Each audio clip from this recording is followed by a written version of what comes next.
복된 아침입니다. 이른 아침 기도의 자리로 나오신 모든 성도님들 주님의 이름으로 환영하고 축복합니다. 이 아침 함께 말씀 읽고요. 그 말씀 붙들고 말씀을 의지하여 기도할 때에 주님의 한량없는 은혜를 경험하시는 복된 아침 되시기를 빕니다. 함께 사도신경 함으로 우리의 신앙을 고백하겠습니다.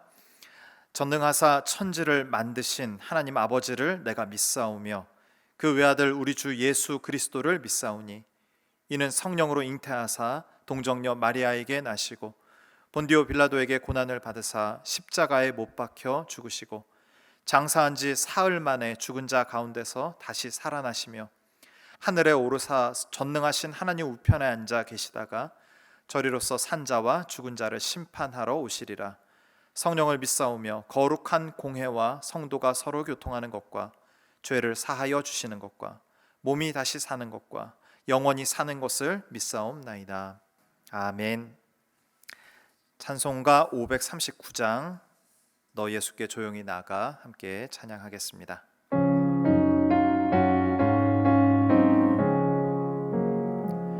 너 예수께 조용히 나가 내 모든 짐 내려놓고 주 십자가 사랑을 믿어 죄 사함을 너 받으라. 주 예수께 조용히 나가 내 마음을 쏟아놓으라. 늘 은밀히 보시는 주님 그 은혜를 베푸시리. 주 예수의 은혜를 입어 내 슬픔이 없어지리. 내 이웃을 늘 사랑하여 너 받은 것 거저주라. 주 예수께 조용히 나가 내 마음을 쏟아놓으라. 늘 은밀히 보시는 주님 그 은혜를 베푸시리. 주 예수를 친구로 삼아 늘 내 옆에 모시어라. 그 영원한 생명샘물에 내 마른 목 죽이어라. 주 예수께 조용히 나가 내 마음을 쏟아놓으라. 늘 은밀히 보시는 주님 그 은혜를 베푸시리. 너 주님과 사귀어 살면 새 생명이 넘치리라. 주 예수를 찾는 이 앞에 참 밝은 빛 비추어라. 주 예수께 조용히 나가 내 마음을 쏟아놓으라. 늘 은밀히 보시는 주님 그 은혜를 베푸시리. 아멘. 함께 볼 하나님 말씀 출애굽기 4장 19절에서 31절 말씀입니다. 출애굽기 4장 19절부터 31절 말씀입니다. 다 함께 보겠습니다. 여호와께서 미디안에서 모세에게 이르시되 애굽으로 돌아가라. 내 목숨을 노리던 자가 다 죽었느니라. 모세가 그의 아내와 아들들을 나귀에 태우고 애굽으로 돌아가는데 모세가 하나님의 지팡이를 손에 잡았더라. 여호와께서 모세에게 이르시되 내가 애굽으로 돌아가거든 내가 내 손에 준 이적을 바로 앞에서 다 행하라. 그러나 내가 그의 마음을 완악하게 한즉 그가 백성을 보내주지 아니하리니 너는 바로에게 이르기를 여호와의 말씀에 이스라엘은 내 아들 내 장자라. 내가 내게 이르기를 내 아들을 보내주어 나를 섬기게 하라 하여도 내가 보내주기를 거절하니 내가 내 아들 내 장자를 죽이리라 하셨다 하라 하시니라. 모세가 길을 가다가 숙소에 있을 때에 여호와께서 그를 만나사 그를 죽이려 하신지라. 십보라가 돌칼을 가져다가 그의 아들의 포피를 베어 그의 발에 갖다 대며 이르되 당신은 참으로 내게 피난 편이로다 하니 여호와께서 그를 놓아 주시니라. 그때에 십보라가 피난 편이라 함은 할례 때문이었더라. 여호와께서 아론에게 이르시되 광야에 가서 모세를 맞으라 하시매 그가 가서 하나님의 산에서 모세를 만나 그에게 입맞추니 모세가 여호와께서 자기에게 분부하여 보내신 모든 말씀과 여호와께서 자기에게 명령하신 모든 이적을 아론에게 알리니라. 모세와 아론이 가서 이스라엘 자손의 모든 장로를 모으고 아론이 여호와께서 모세에게 이르신 모든 말씀을 전하고 그 백성 앞에서 이적을 행하니 백성이 믿으며 여호와께서 이스라엘 자손을 찾으시고 그들의 고난을 살피셨다 함을 듣고 머리 숙여 경배하였더라. 아멘. 마지막 그 하나까지 내려놓아야 합니다 라는 제목으로 말씀 잠시 살펴보겠습니다. 책 한 대목을 인용하려고 합니다. 여러 내려놓아야 할 것들보다 훨씬 더 내려놓기 힘든 것은 인정받고자 하는 욕구이다. 마치 양파 껍질 같아서 벗긴 것 같으면 다른 껍질이 있고 벗기면 또 다른 껍질이 발견된다.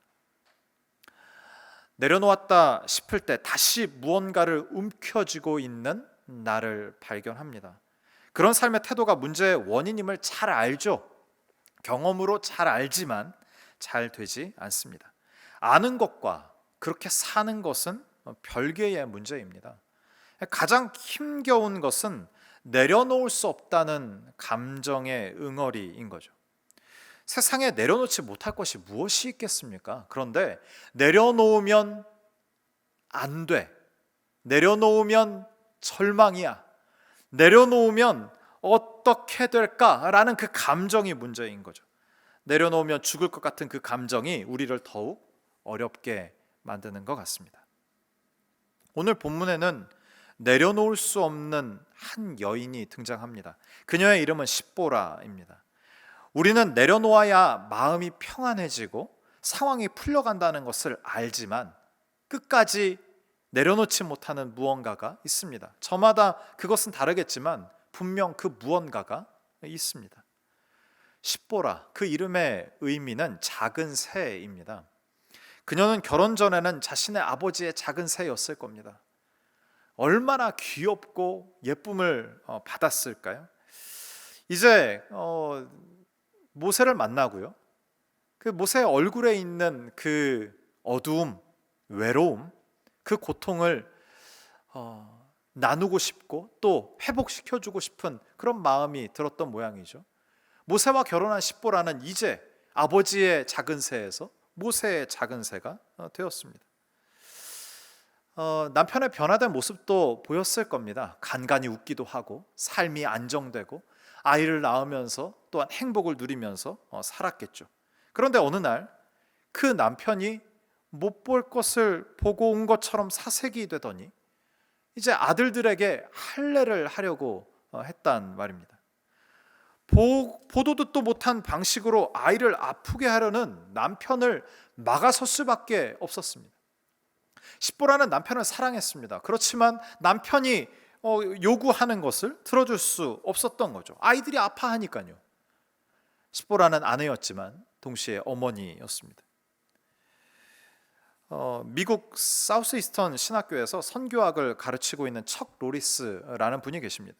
자신의 블로그에 목회자 자녀들이 목회자가 되고 싶지 않은 이유와 교회가 도울 수 있는 방법이라는 제목으로 글을 올린 적이 있습니다.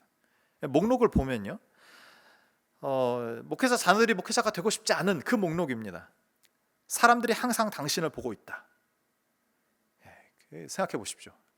모든 성도님들이 다 자기를 보고 있는 우리 부모님은 항상 너무 바빴다. 목회자는 감정적으로 힘든 일이다. 재정적으로는 너무 많은 어려움을 겪었다. 등의 이제 내용들입니다. 그 중에 가장 눈에 들어왔던 항목이 있는데요. 다음과 같습니다. 모두가 나를 목사나 선교사라고 말했다. 사명은, 사역자로서의 부름은 아버지가 받은 것 아닙니까? 그런데 그 모든 온 가족이 다 미셔너리가 되는 거죠. 본인은 그런 사명을 받지 않았음에도 불구하고 주변에서 다들 모두가 나를, 그 목회자 자녀들이에요, 모두가 나를 목사나 선교사라고 말했다. 그냥 단순히 말했겠습니까? 그 역할과 그 모습을 기대했겠죠. 아버지는 목회가 소명일지 모르지만 가족들은 아닙니다. 그들이 사역자로 소명을 동일하게 받은 것이 아니다라는 거죠. 그러나 아버지가 사역자로 부름을 받음과 동시에 온 가족은 목회자 가족이 되고 교회에서 목회자와 같은 역할을 감당하게 됩니다. 모세는 80평생을 살며 여러 가지 일을 겪었습니다. 그리고 답이 없어 도망친 그곳에서, 시간이 좀 오래 걸리긴 했지만요, 그곳에서 주님을 만나 뜨거운 소명을 받고 또 그 소명에 가슴 뛰면서 왔다는 거죠. 그러나 문제는 그의 아내와 아이들이었습니다. 성경은 모세가 홀로 애굽에 갔는지 가족과 함께 갔는지 기록하지 않습니다. 그러나 그 초반의 갈등을 다루는 것이 오늘 본문입니다. 모세 혼자 사명을 받은 거예요. 그리고 뜨거운 마음에 이제 사명자의 길, 사명자의 삶을 살려고 하는데 가족들과의 이 심정적인, 감정적인 템포가 맞지 않았던 겁니다. 출애굽기 4장 23절 볼까요? 같이 보겠습니다. 내가 내게 이르기를 내 아들을 보내주어 나를 섬기게 하라 하여도 내가 보내주기를 거절하니 내가 내 아들 내 장자를 죽이리라 하셨다 하라 하시니라. 모세에게 소명을 주시고요, 읽은 것처럼 마지막 재앙에 대한 이야기까지 하십니다. 보세요. 내 아들 내 장자를 죽이리라. 이 마지막에 있는 일 아닙니까? 그러니까 전체 스토리를 다 보여주신 거예요. 큰 그림을 보여주신 모세의 입장에서는 두렵기도 하고 떨리기도 하지만 기대도 됐을 겁니다. 24절, 출애굽기 4장 24절 같이 보죠. 모세가 길을 가다가 숙소에 있을 때에 여호와께서 그를 만나서 그를 죽이려 하신지라. 24절은 난해구절입니다. 난해구절인 이유는 뭐냐면 이 번역본들마다 약간 그 사본들마다 이 인칭 대명사를 모호하게 썼기 때문에 그렇습니다. 모호하게 썼다는 것은 여러 가지 해석이 가능하다는 거예요. 근데 그 해석들을 지금 오늘 이 아침에 다 살필 생각은 없습니다. 그렇지만 중요한 메시지, 동일하게 하고 있는 그 메시지를 좀 살펴보았으면 좋겠습니다. 인칭 대명사에 의존하기보다는 전반적인 사건을 한번 따라가 보죠. 사명을 받은 모세가 길을 가고 있었습니다. 그런데 갑자기 여호와께서 나타나셔서 그를, 모세 혹은 그의 아들 게르솜을, 역본에 따라서는 십보라를 죽이려고 하신 것입니다. 이거 왜 그랬을까요? 주님께서 갑자기 사명을 주시고 약속을 주셨는데 주님께서 갑자기 임하셔서 누군가를 죽이려 하셨어요. 근데 일의 결과를 보죠. 26절입니다. 여호와께서 그를 놓아주시니라. 그때의 십보라가 피난편이라 함은 할례 때문이었더라. 여호와께서 그를 놓아주셨습니다. 결과적으로는 생명이 보존됐고 해피엔딩입니다. 근데 그 갈등의 원인이 무엇이었을까? 이것을 좀 주목해 보았으면 좋겠습니다. 25절 보죠. 십보라가 돌칼을 가져다가 그의 아들의 포피를 베어 그의 발에 갖다 대며 이르되 당신은 참으로 내게 피난편이로다 하니. 갈등의 원인은 할례였습니다. 할례는 하나님의 언약 백성이라는 외적인 표시입니다. 신앙을 가진 가족 공동체에서 행해지던 일이었습니다. 모세는 광야에서 외인처럼 살았습니다. 그런 모세를 찾아오셔서 사명을 회복시켜 주셨죠. 그리고 나서 당연히 그의 가족들도 하나님의 권속, 하나님의 가족이 되었습니다. 그렇다면 이들에게 동일한 신앙 고백이 필요했습니다. 하나님의 말씀을 믿는가? 하나님의 우리에게 어떤 사명을 주셨는가? 그 사명을 목숨처럼 지켜 살겠는가? 하는 공통적인 신앙 고백이 필요했다라는 겁니다. 아마도 십보라가 여호와께서 모세 혹은 게르솜을 죽음으로 몰고 가셨던 그때에 이렇게 버티다가는 죽음을 면치 못할 것이라고 직감했었던 것 같습니다. 그리고 언약의 증표로 아들에게 할례를 행합니다. 십보라는 본문에서 구원을 이루는 아주 중요한 역할로 등장합니다. 죽어가는 남편 혹은 아들을 살리기 위해서 마지막 남은 그 하나까지 내려놓고 말씀이 요구하는 대로 행하는 삶을 산 것입니다. 그 결단과 행동이 죽어가는 모든 상황을 구원하여 살리는 역할, 그 역할을 바로 십보라가 했다는 것이죠. 끝까지 지키려고 하는 것이 있으십니까? 그것을 붙잡고 산다면 어떻게 되겠습니까? 주님이 그것마저도 요구하신다면 여러분은 어떻게 반응하시겠습니까? 제가 이 본문 보다가 갑자기 아브라함이 떠올랐어요. 그의 아들 이삭을 잡을 때 그 장면을 좀 봤으면 좋겠어요. 창세기 22장 9절에서 10절입니다. 하나님이 그에게 일러주신 곳에 이른지라 이에 아브라함이 그곳에 제단을 쌓고 나무를 버려놓고 그의 아들 이삭을 결박하여 제단 나무 위에 놓고 손을 내밀어 칼을 잡고 그 아들을 잡으려 하니 하나님이 알려주신 곳에 도착하자마자 아브라함은 무엇을 합니까? 제단을 쌓습니다. 나무를 버려놓고요, 그 아들을 묵습니다. 그리고 지체함이 없습니다. 손을 내밀어 그 칼을 잡고 그 아들을 죽이려고 했습니다. 그때 창세기 22장 11절요, 여호와의 사자가 하늘에서부터 그를 불러 이르시되 아브라함아 아브라함아 하시는지라 아브라함이 이르되 내가 여기 있나이다 하매 주의 사자가 급하게 임하여 아브라함을 불렀습니다. 그리고 아들을 죽이지 못하게 했습니다. 주님의 테스트였던 거죠. 사랑하는 독자가 살았습니다. 그리고 그의 믿음이 인정받았습니다. 오늘 이 아침 내가 여전히 포기하지 못한 것이 있다면 떠올려 봤으면 좋겠고요, 생각나지 않는다면 성령님께 구하면 좋겠어요. 주님, 내가 주님보다도 주님이 나에게 주어주신 생명, 사명보다도 더 붙들고 있는 것이 있는지, 그것이 나의 욕심인지 나의 불안인지, 내가 하고 싶은 무언가인지 발견할 수 있도록 해주시라고 함께 기도하면 좋겠습니다. 그리고 마지막 남은 그것마저 내려놓는 이 아침이 되기를 바랍니다.